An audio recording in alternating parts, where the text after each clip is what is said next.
The first and foremost is a word called Allah. Why do Muslims say Allah? Why don't they say God like normal people? Well, I got news for those who think that all the Christians say God. It's not true. In fact, many Christians say the word Dios because there are so many Spanish-speaking Christians in the world. Many of the Christians are Catholics. South America, Central America, and Mexico, for example, they speak Spanish or Portuguese. If you go to Portugal, of course, Spain, Italy, France, what are they speaking? What are their languages? Do they say God? No. Go to Europe, go to Germany, go to Czechoslovakia, go to some of the other countries. Christians there also don't say God. They have different words for God. Is that true? But every single Muslim on earth uses the word Allah. Do you know that? Every single Muslim on earth, 1.5 billion, all agree that's what we call Allah.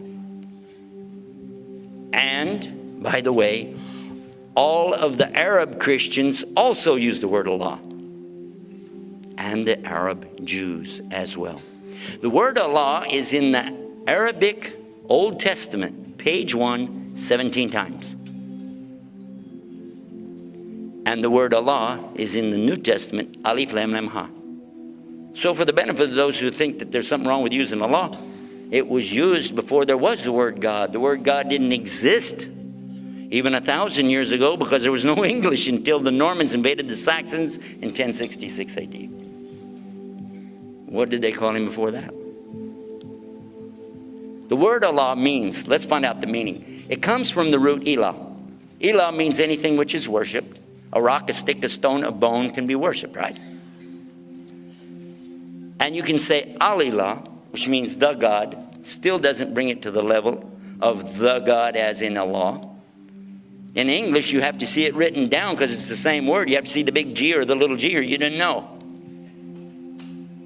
For the plural in Arabic, gods, Aliha, and this is the plural. English, just puts after anything in English, you got the plural. Gods, right? But when you say Allah, it cannot be made plural, and it cannot have gender.